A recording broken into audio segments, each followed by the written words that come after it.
अस्सलामुअलैकुम दोस्तों, SST math physics past paper में हमने मैथ्स पोर्शन के पहले 8 क्वेश्चन सॉल्व कर लिए थे और आज की वीडियो में हम क्वेश्चन नंबर 9 से क्वेश्चन नंबर 15 तक सॉल्व करेंगे। क्वेश्चन नंबर 9 है, if two lines does not intersect then they have finite solution, infinite solution, no solution.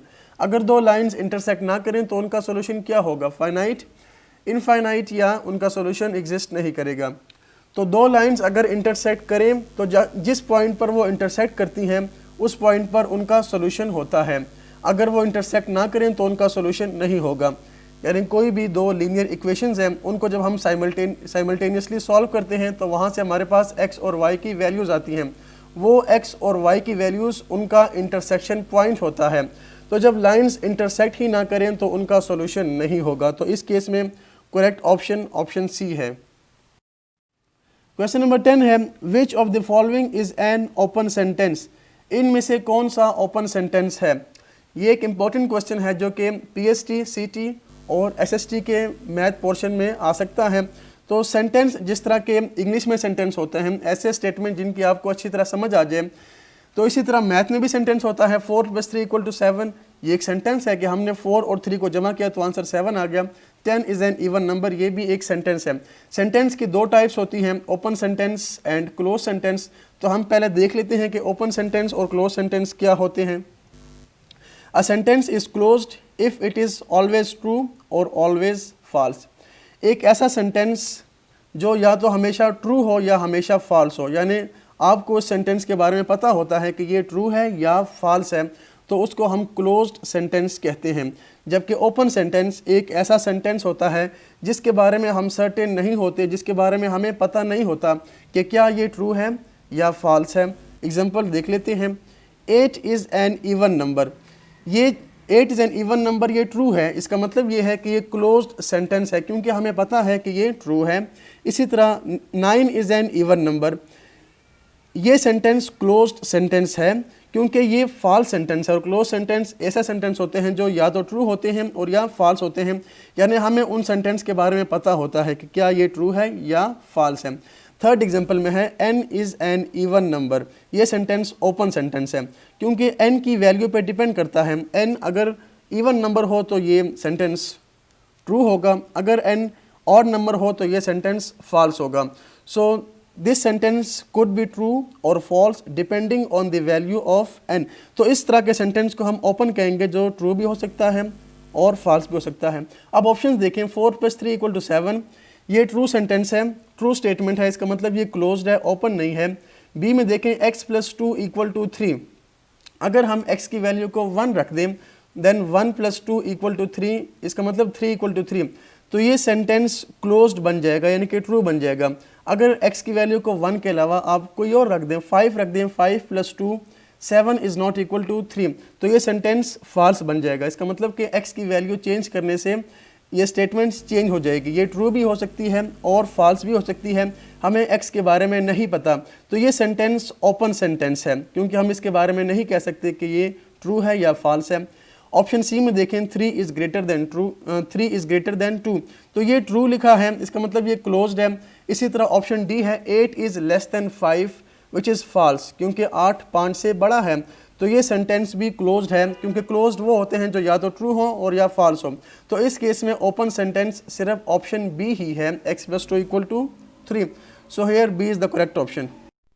Question number 11 है, which one is a solution set of x + 2 modulus = 3। x + 2 modulus या absolute value of x + 2 is 3। तो हमें बताना है कि इस statement का, इस इक्वेशन का सॉल्यूशन क्या होगा। जब हम मॉडुलस की वैल्यू को ख़त्म करते हैं तो हम इसके साथ प्लस और माइनस दोनों लगा लेते हैं, और उस प्लस माइनस को आप जब राइट हैंड साइड पर शिफ्ट कर देंगे तो ये बन जाएगा x + 2 = 3 एंड x + 2 = -3। अब मॉडुलस या एब्सोल्यूट वैल्यू के कंसेप्ट पर मैंने एक डिटेल वीडियो बनाई है जिसका लिंक मैंने डिस्क्रिप्शन में भी प्रोवाइड किया है, और ऊपर आई बटन के ऊपर भी आप क्लिक करके उस वीडियो को देख सकते हैं। इसके अलावा एंड स्क्रीन पर भी मैं वीडियो दे दूंगा, तो आप पहले उस वीडियो को देखें कि आपको समझ आ जाए एब्सोल्यूट वैल्यू या मॉडुलस कंसेप्ट क्या होता है और ये क्या चीज़ है। तो आप देखें यहाँ पर x + 2 यानी कि हमें एक ऐसा नंबर ढूंढना है जिसका ओरिजिन से डिस्टेंस ले, 0 से डिस्टेंस ले तो आंसर 2 आ जाए। तो वो नंबर x+2 3 भी हो सकता है, क्योंकि 3 का डिस्टेंस जब आप 0 से लें तो आंसर 3 आता है, और वो -3 भी हो सकता है। तो x+2 की वैल्यू 3 भी हो सकती है और x+2 -3 भी हो सकता है। अब यहाँ से आप x की दो सॉल्यूशंस निकाल लें, तो हम लिख सकते हैं x = 3 - 2 1 एंड x = -3 - 2 -5। तो हमारे पास सॉल्यूशन सेट बन गया 1 - 5। अब आप जब 1 x के जगह पुट करेंगे तो 1 + 2 3 आ जाएगा, मीन्स 3 मॉडुलस 3। और इसी तरह जब -5 x की जगह पुट करें देन 2 - 5 इज़ -3। -3 का मॉडुलस वो भी 3 होता है। तो इस केस में हमारे पास करेक्ट ऑप्शन डी है 1 - 5। Question number 12, eliminating x from x² plus 1/x² equal to m² and x plus 1/x equal to n, we get। हमने इन दोनों इक्वेशंस में से x को एलिमिनेट करना है, x को ख़त्म करना है। तो जब हम x को ख़त्म कर देंगे तो हमारे पास इक्वेशन क्या बनेगी या नई इक्वेशन क्या आएगी, ऑप्शंस आपको गिवन है। तो आप देखिए स्टार्ट हमने कैसे लिया। सबसे पहले आप इन दोनों इक्वेशंस को देखें, एक में x के ऊपर स्क्वायर है और दूसरे में x के ऊपर स्क्वायर नहीं है। तो हम जिसमें x के ऊपर स्क्वायर नहीं है वहाँ पर मैंने स्क्वायर ले लिया ताकि हम लेफ्ट हैंड साइड को सेम कर सकें। तो आप देखें x + 1/x = 1, हमने स्क्वायर दोनों साइड पर ले लिया। उसके बाद a + b होल स्क्वायर के फार्मूले से इसको हमने एक्सपेंड कर दिया। तो x² + 1/x² की वैल्यू बन जाएगी n² - 2। अब देखें ये लेफ्ट हैंड साइड और x² + 1/x² = m², दोनों की लेफ्ट हैंड साइड सेम है। लेफ्ट हैंड साइड सेम है, इसका मतलब है कि राइट हैंड साइड भी सेम होगी। तो इसलिए हमने इनको कंपेयर करके यूँ लिख दिया m² = n² - 2, और इसको हम लिख सकते हैं m² - n² = -2। तो ऑप्शंस को देखते हुए ऑप्शन बी यहाँ पर करेक्ट ऑप्शन है। तो आप देखिए लास्ट जो आपके पास करेक्ट ऑप्शन या इक्वेशन आ गई, यहाँ पर x नहीं है, यानी हमने x को एलिमिनेट कर दिया, ख़त्म कर दिया। Question number 13, an angle formed at the centre of circle by major arc is.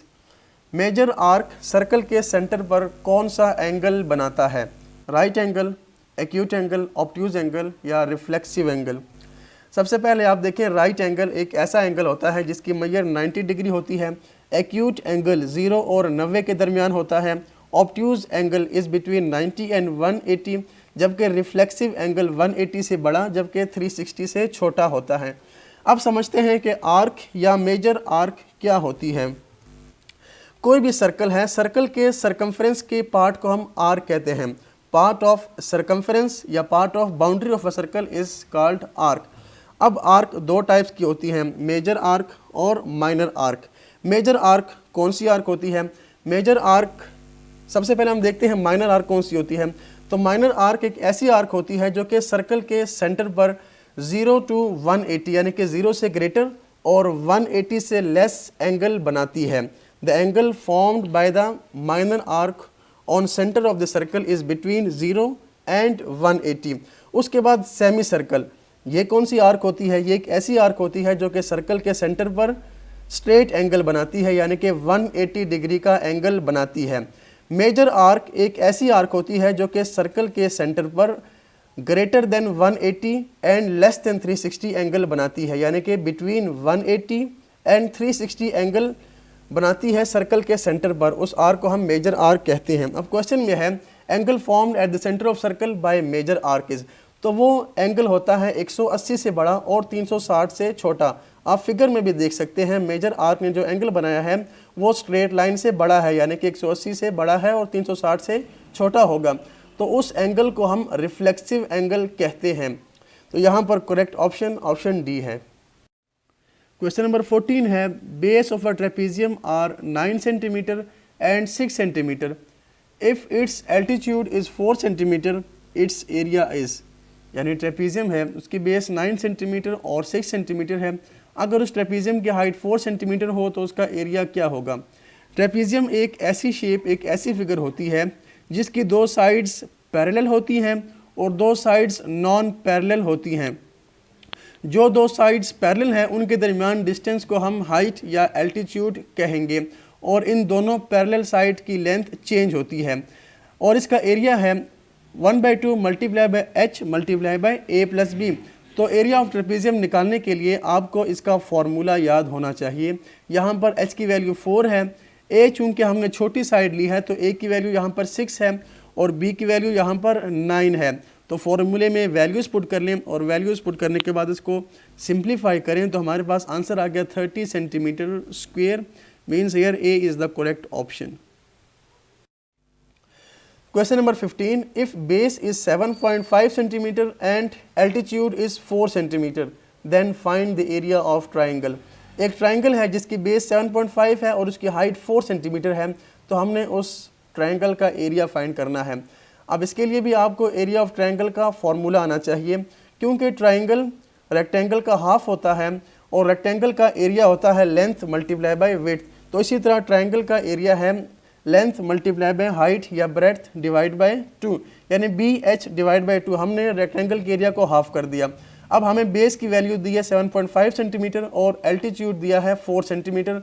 Values put करें, 1/2 multiply by 7.5 multiply by 4, cancel out कर दें, 2 multiply by 2 is 4, 7.5 multiply by 2, 7 multiply by 2 करें 14 आता है, 0.5 को 2 से मल्टीप्लाई करें 1 आता है, ऐड कर दें 14 + 1 इज़ 15।